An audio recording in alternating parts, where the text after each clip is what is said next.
Alô, alô, minha gente, boa tarde, sejam todos bem-vindos e bem-vindas a mais um estudo da Carta do Papa Francisco, Fratelli Tutti. É sempre uma alegria, uma satisfação poder compartilhar com você esse texto muito bonito, muito rico. Acredito que você já tem, não é possível, depois de tanto tempo. Hoje nós vamos estar lendo a partir do número 106. Pode ser que a tradução seja diferente da sua, tá bom? Em nome do Pai, do Filho e do Espírito Santo.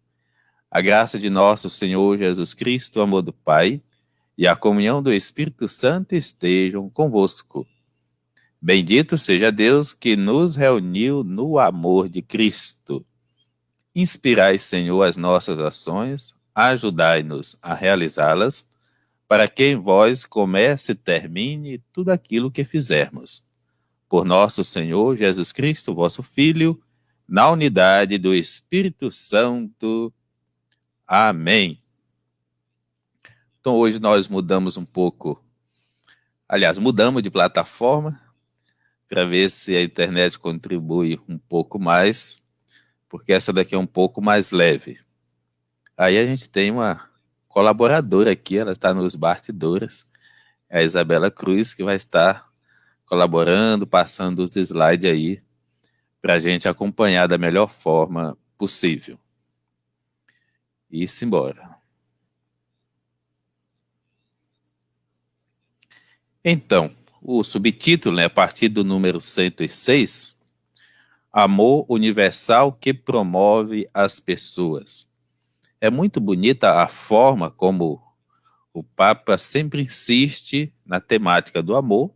Acredito que você deve estar lembrando que é baseado no amor misericórdia, no amor caritas, né, a partir do Evangelho de Lucas, a parábola do samaritano chamada. Então, uma proposta universal, ou seja, para toda a humanidade. Mas, claro, a humanidade ela está organizada em instituições, que são os países, por exemplo. Sendo assim, todos os países, todas as nações são convocadas para viver a fraternidade comum a todas as pessoas. Para se caminhar rumo à amizade social e à fraternidade universal, há que fazer um reconhecimento basilar e essencial. Um reconhecimento básico a todos e a todas e essencial. Dar-se conta de quanto vale um ser humano, de quanto vale uma pessoa, sempre e em qualquer circunstância. Se cada um vale assim tanto, temos de dizer, clara e firmemente, que o simples fato de ter nascido num lugar com menos recursos ou menor desenvolvimento não justifica que algumas pessoas vivam menos dignamente. Se o que tem é para tudo e para todos, a gente, principalmente como cristãos, não pode se conformar que uns tenham demais e outros simplesmente não tenham, por exemplo. Trata-se de um princípio elementar da vida social que é habitualmente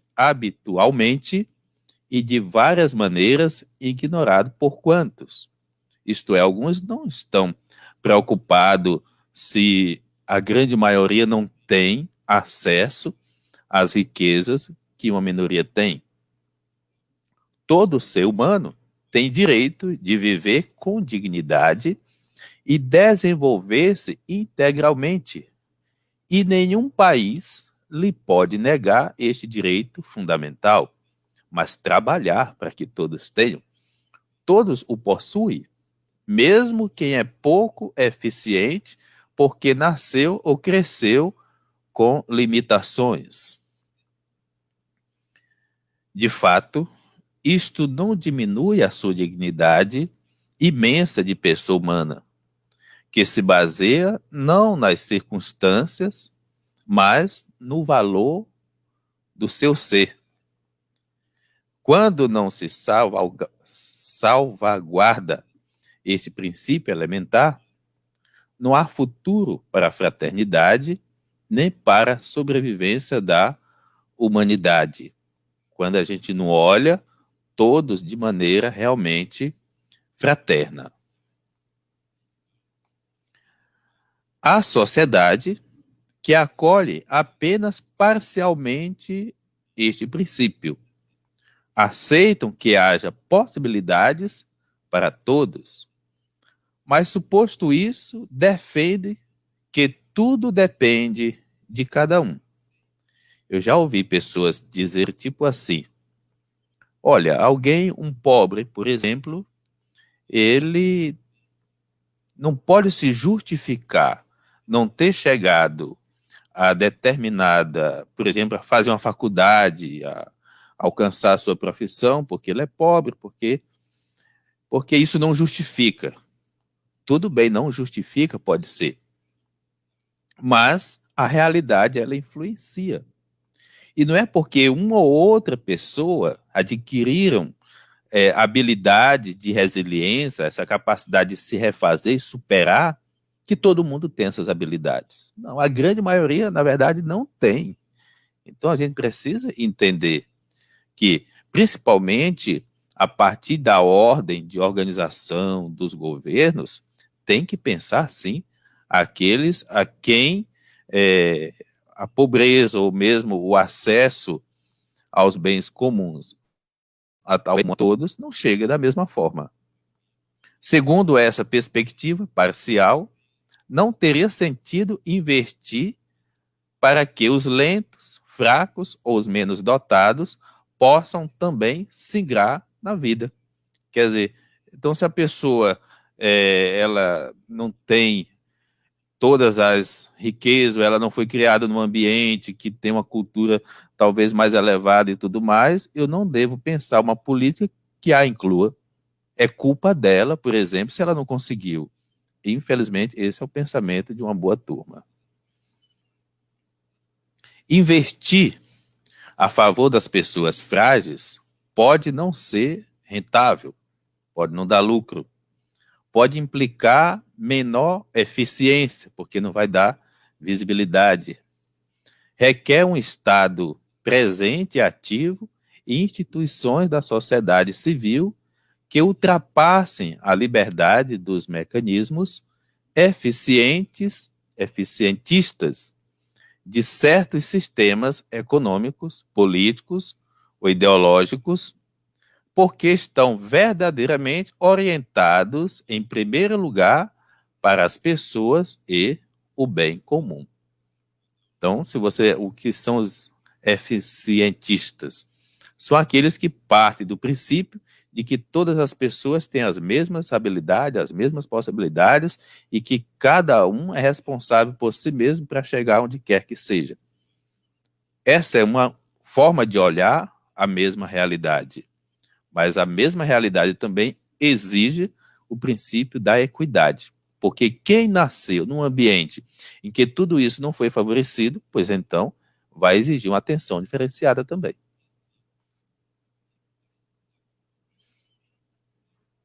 Alguns, por exemplo, nascem em famílias com boas condições econômicas. Isso que a gente está tentando traduzir para você. Recebem boa educação, e aqui boa educação é bem abrangente. Crescem bem alimentados, ou possuem, por natureza, notáveis capacidades. Seguramente não precisarão de um Estado ativo e apenas pedirão liberdade.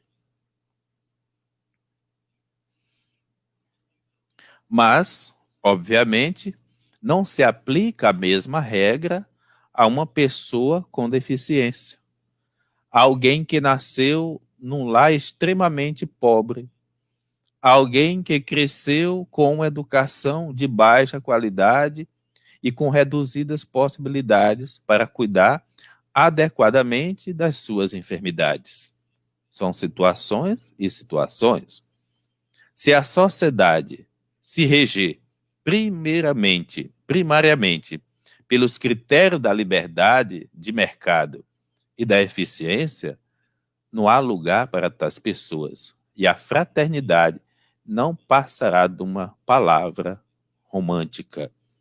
Então veja a ousadia do Papa Francisco quando traz esse texto para nós e para toda a humanidade.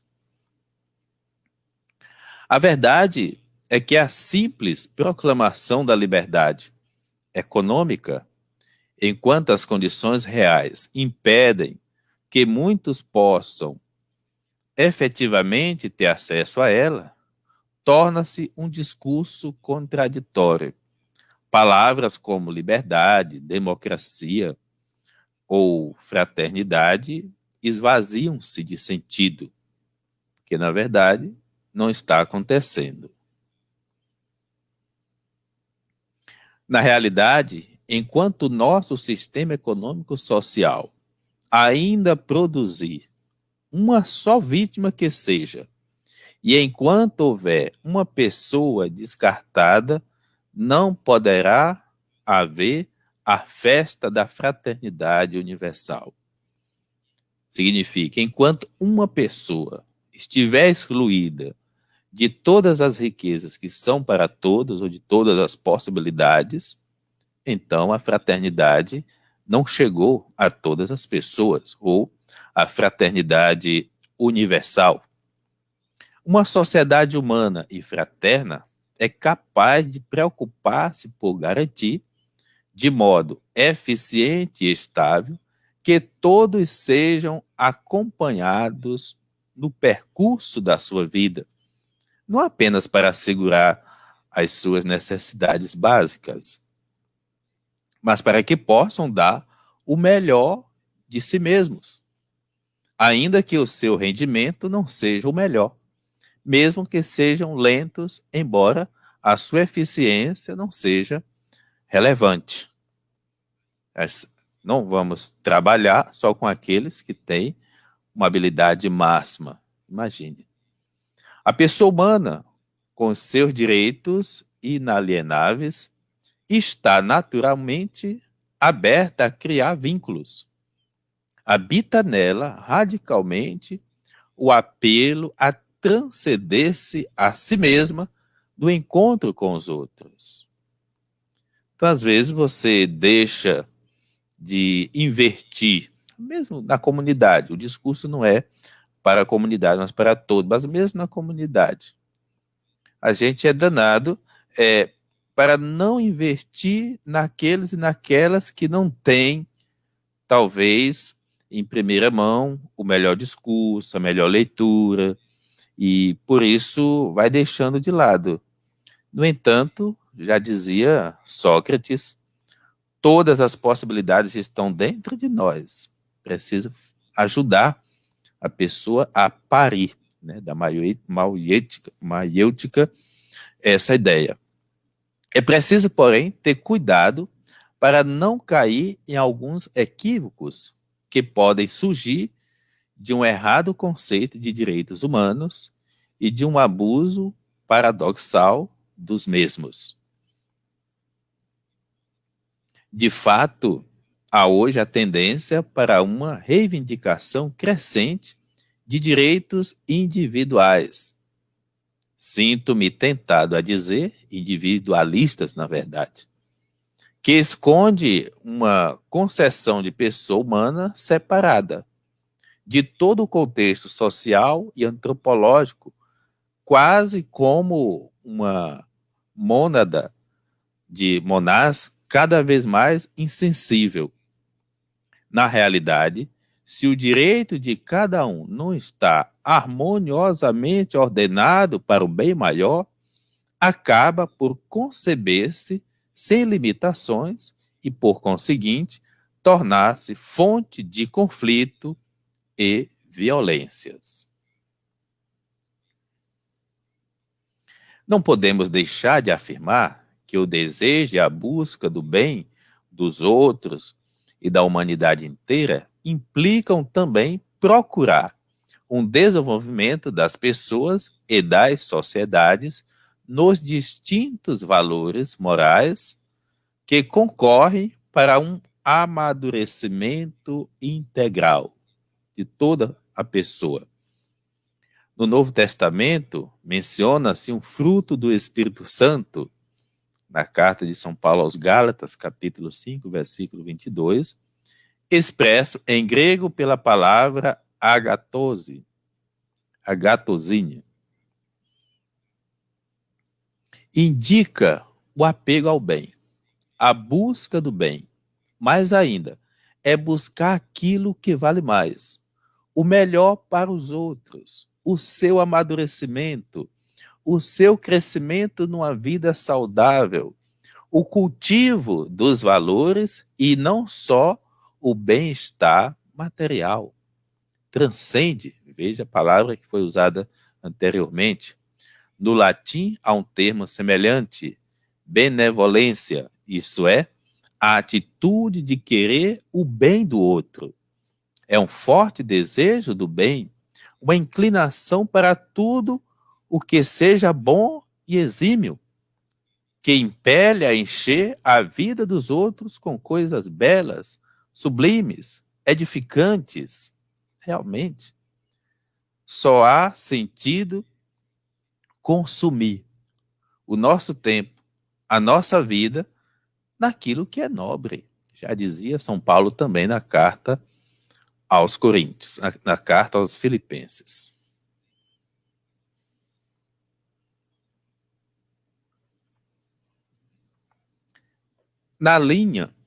Nesta linha, com tristeza, volto a destacar que vivemos já há muito tempo na degradação moral, baldando-nos a ética, a bondade, a fé, a honestidade.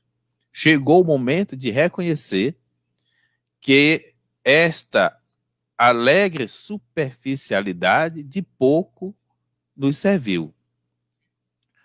Uma tal destruição de todo o fundamento da vida social acaba por colocar-nos uns contra os outros na defesa dos próprios interesses.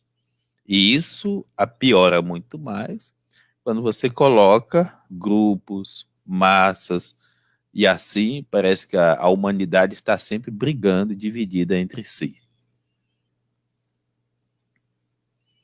Voltemos, estamos no número 86, a promover o bem para nós mesmos e para toda a humanidade, e assim caminharemos juntos para um crescimento genuíno e integral. Cada sociedade precisa de garantir a transmissão dos valores.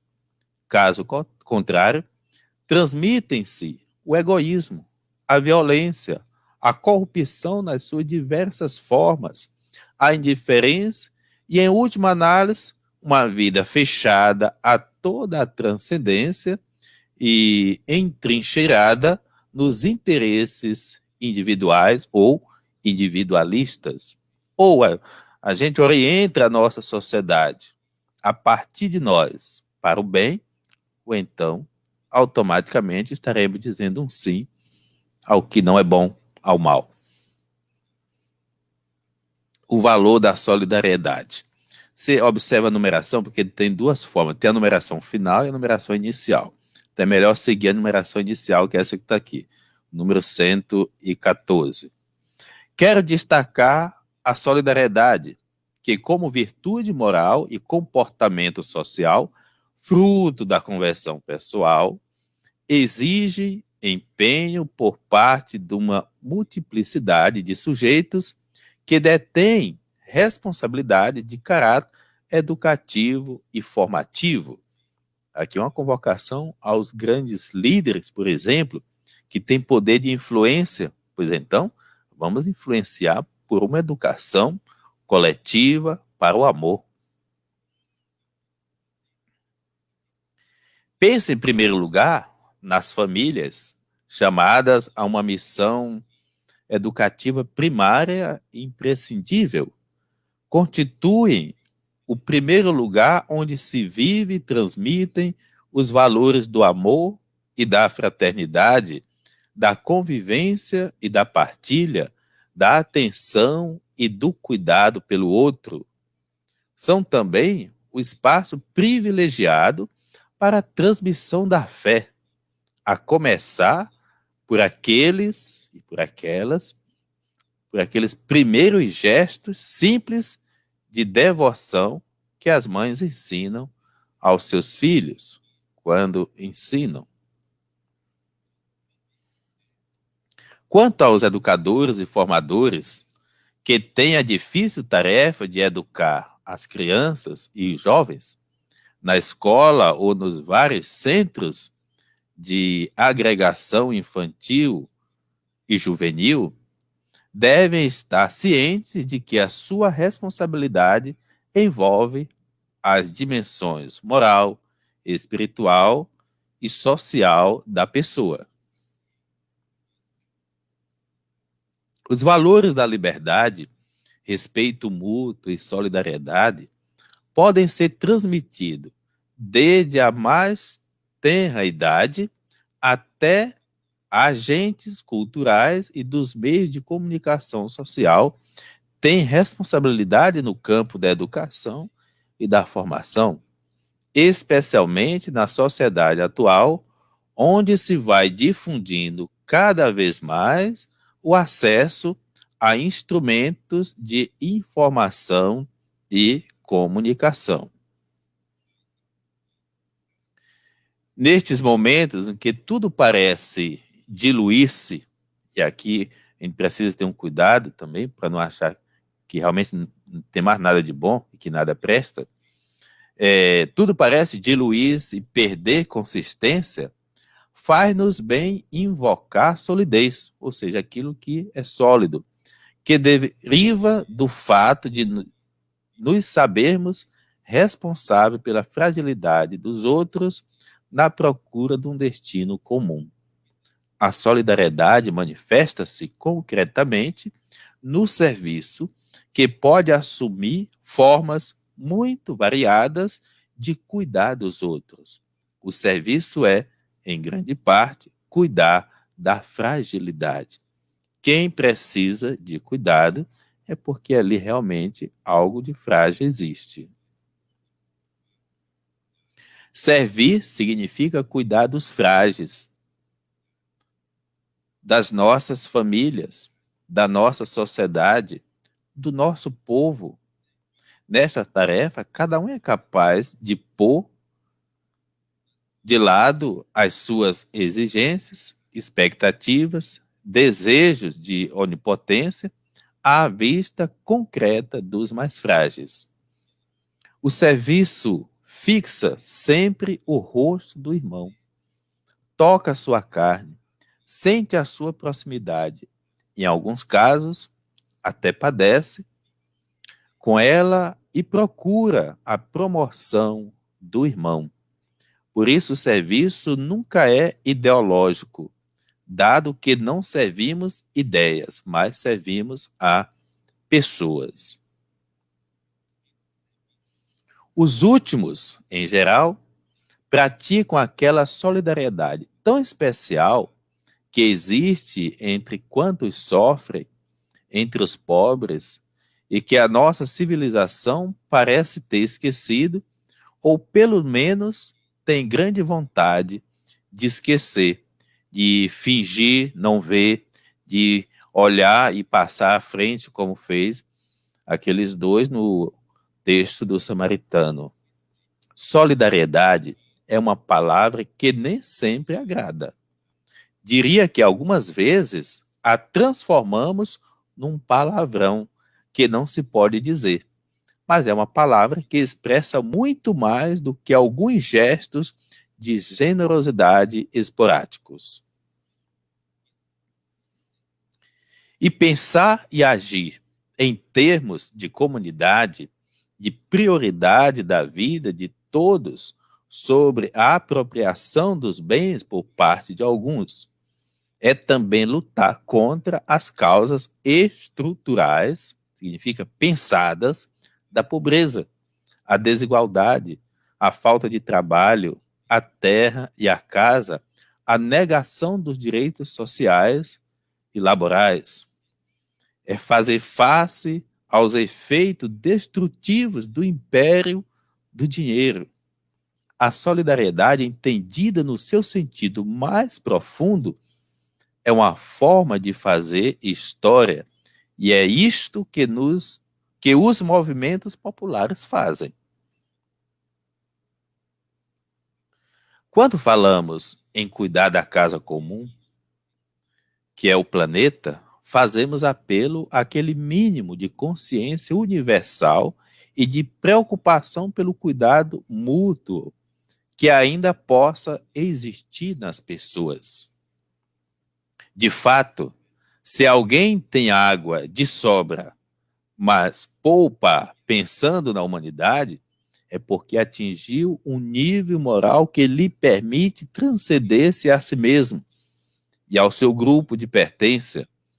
Isso é maravilhosamente humano. Requer-se este mesmo comportamento para reconhecer os direitos de todo ser humano, incluindo os nascidos fora das nossas próprias fronteiras. Ele já disse nessa carta, o Papa, que o nosso pensar nessa dimensão da amizade, fraternidade social, ele é um pensar global. Por isso que ele está dizendo, se eu tenho água em abundância, à medida em que eu uso a água de maneira responsável, eu estou deixando a água não é só para mim depois, mas para o outro, que eu nem sei quem é esse outro. Ou seja, o meu pensar é global, mas o meu agir ele é bem localizado. É a minha atitude, aquela que certamente alguém nem está vendo, que faz a diferença. O mundo existe para todos, porque todos nós, seres humanos, nascemos nesta terra com a mesma dignidade. As diferenças de cor, religião, capacidade, local de nascimento, lugar de residência e muitas outras não podem antepor-se nem ser usadas para justificar privilégios de alguns em detrimento dos direitos de todos. Por conseguinte, como comunidade, temos o dever de garantir que cada pessoa viva com dignidade e disponha de adequadas oportunidades para o seu desenvolvimento integral.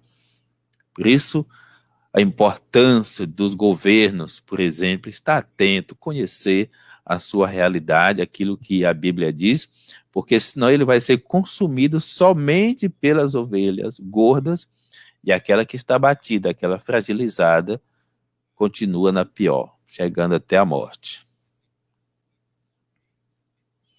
Nos primeiros séculos da fé cristã, vários sábios desenvolveram um sentido universal na sua reflexão sobre o destino comum dos bens criados, da criação, de tudo que Deus fez.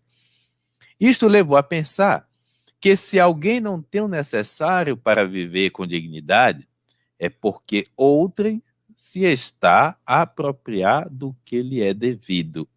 Se alguém passa fome, é porque tem alguém comendo demais ou desperdiçando.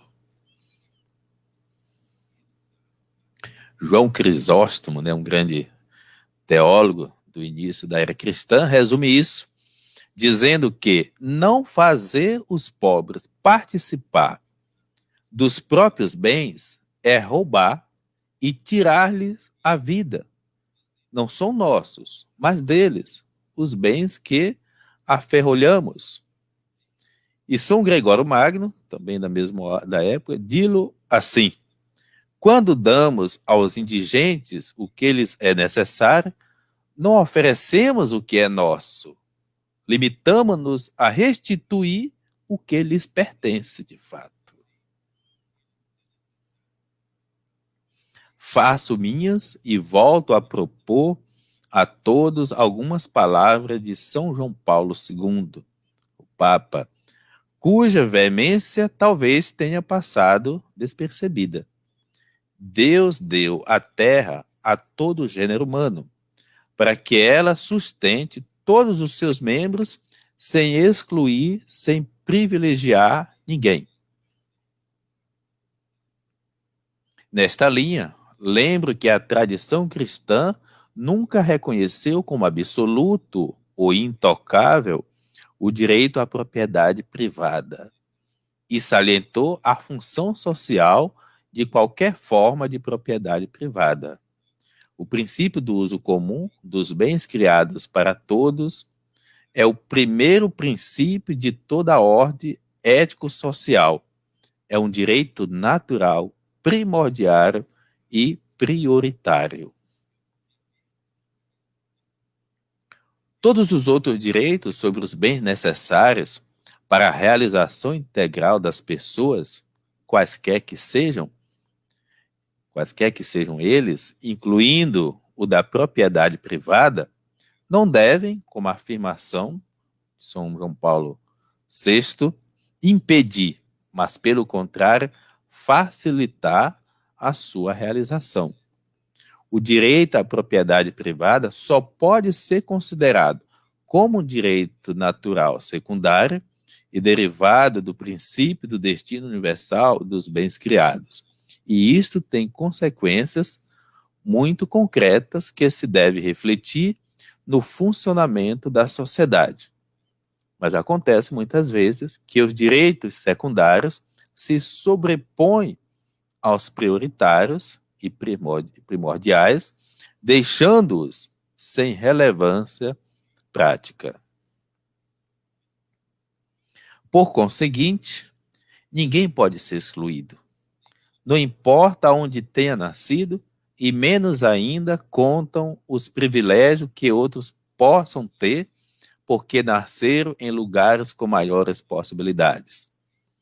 Os confins e as fronteiras dos estados não podem impedir que isto se cumpra. Assim, como é inaceitável que uma pessoa tenha menos direitos pelo simples fato de ser mulher, de igual modo é inaceitável que o local de nascimento ou de residência determine, de por si, menores oportunidades de vida digna e de desenvolvimento. E aqui há muitas realidades que talvez a gente não conheça, mas imagine na África, em quantos países bem mais pobres do que o nosso, as situações que passam, mas também nas realidades às vezes bem próximas da gente também. O desenvolvimento não deve orientar-se para a acumulação sempre maior de poucos, mas há de assegurar os direitos humanos, pessoais e sociais, econômicos e políticos, incluindo os direitos das nações e dos povos. O direito de alguns à liberdade de empresa ou de mercado não pode estar acima dos direitos dos povos e da dignidade dos pobres, nem acima do respeito pelo ambiente, pois quem possui uma parte é apenas o administrador em benefício de todos. Aquilo que eu tenho não basta a mim mesmo. Se eu, sei lá, se eu tenho uma empresa, se eu tenho uma terra, se eu sou um padre, aquilo que eu sou, pelo princípio da fraternidade social, todos somos irmãos, fratelli tutti, pois então, tudo o que eu sou, como tudo que eu tenho, realmente só vai ser edificante para mim se for edificante para o outro, se eu colocar a serviço.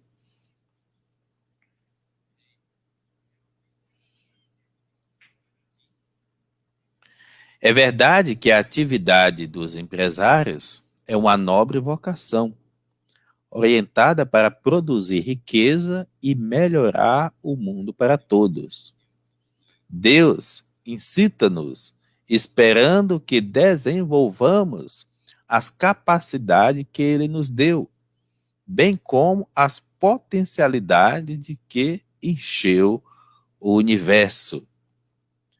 E aqui tira um pouco a nossa arrogância de achar que o que a gente é, o que a gente tem, é porque é fruto do meu suor, já ouvi muito essa expressão. Quer dizer, você diminui, é até ingrato, de certa forma, né? Nos seus desígnios, cada homem ou mulher é chamado a promover o seu próprio desenvolvimento. E isto inclui a implementação das capacidades econômicas e tecnológicas para fazer crescer os bens e aumentar a riqueza. Mas estas capacidades dos empresários, que são um dom de Deus, deveriam, em todo caso, orientar-se claramente para o desenvolvimento das outras pessoas e a superação da miséria, especialmente através da criação de oportunidades de trabalho diversificadas. Ultimamente tem aparecido muito assim, e as mídias colocam como algo, sei lá, importante, coisa assim, mas ao mesmo tempo, esse é o homem mais rico do mundo, o segundo homem mais rico do mundo. O que isso acrescenta? Qual é a importância da pessoa ser a mais rica do mundo, a segunda, a décima, sei lá? Significa que uma boa parte dos bens que eram para todos está concentrada em uma pessoa. E que, ao mesmo tempo, ela é mortal, como todo mundo. E depois você vai ver o quanto faz mau uso do que tem algumas pessoas tidas como milionárias. Sei lá, um Neymar da vida, por exemplo, e outras pessoas. Enquanto existe o banquete da ostentação para alguns, outros estão lá na miséria. Embora eles criam também, né, seus espaços de idade e tudo mais, mas uma coisa não compensa a outra. Às vezes é até para descarrego de consciência. A par do direito de propriedade privada, sempre existe o princípio mais importante e antecedente da subordinação de toda a propriedade privada ao destino universal dos bens da terra e, consequentemente, o direito de todo o seu uso. Hoje, requer-se que a convicção do destino comum dos bens da terra se apliquem também aos países, aos seus territórios e aos seus recursos.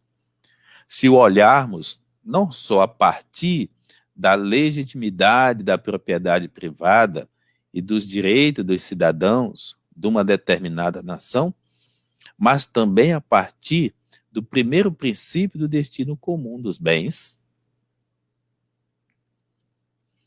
então podemos dizer que cada país é também do estrangeiro, já que os bens de um território não devem ser negados a uma pessoa necessitada que provenha do outro lugar. Ou seja, somos todos estranhos uns aos outros se a gente vai pensar assim. Uma coisa é pensarmos, todos somos estranhos uns aos outros. Outra coisa é pensar, todos somos irmãos. Pois como ensinar os bispos dos Estados Unidos a direitos fundamentais que precedem qualquer sociedade, porque derivam da dignidade concedida a cada pessoa enquanto criada por Deus. Isto supõe também outra maneira de compreender as relações e o intercâmbio entre países. Se toda pessoa possui uma dignidade inalienável, se todo ser humano é meu irmão ou minha irmã, e se na realidade o mundo pertence a todos, não importa se alguém nasceu aqui ou vive fora dos confins do seu próprio país. Também a minha nação é corresponsável pelo desenvolvimento, embora possa cumprir tal responsabilidade de várias maneiras, acolhendo generosamente quando o requeira numa necessidade imperiosa, promovendo na sua própria terra, não desfrutando nem esvaziando de recursos naturais a países inteiros e não favorecendo sistemas corruptos que impedem o desenvolvimento digno dos povos. Isto que é válido para as nações aplica-se às diferentes regiões de cada país, entre as quais se verificam muitas vezes graves desigualdades. Entretanto, a incapacidade de reconhecer a igual dignidade humana leva, às vezes, a que as regiões mais desenvolvidas de alguns países aspirem por libertar-se do fardo das regiões mais pobres para aumentar ainda mais o seu nível de consumo. Falamos de uma nova rede de relações internacionais, porque não é possível resolver os graves problemas do mundo. Veja se a nossa cabeça alcança o que a cabeça do Papa Francisco alcança. Pensando apenas em termos de mútua ajuda entre indivíduos ou pequenos grupos isolados. Lembremos-nos que a desigualdade não afeta apenas os indivíduos, mas países inteiros, e obriga a pensar numa ética das relações internacionais. E a justiça exige reconhecer e respeitar não só os direitos individuais, mas também os direitos sociais e os direitos dos povos.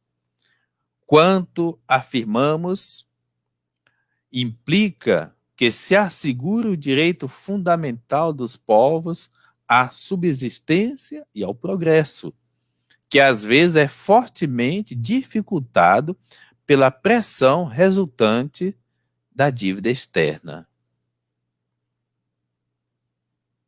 Em muitos casos, o pagamento da dívida não só não favorece o desenvolvimento, mas limita-o e condiciona-o intensamente. Você não tem como você fazer investimento se você tem uma dívida enorme a pagar. Embora se mantenha o princípio de que toda a dívida legitimamente contraída deve ser paga. A maneira de cumprir este dever que muitos países pobres têm para com países ricos não deve levar a comprometer a sua subsistência e o seu crescimento. Então, hoje a gente conclui por aqui.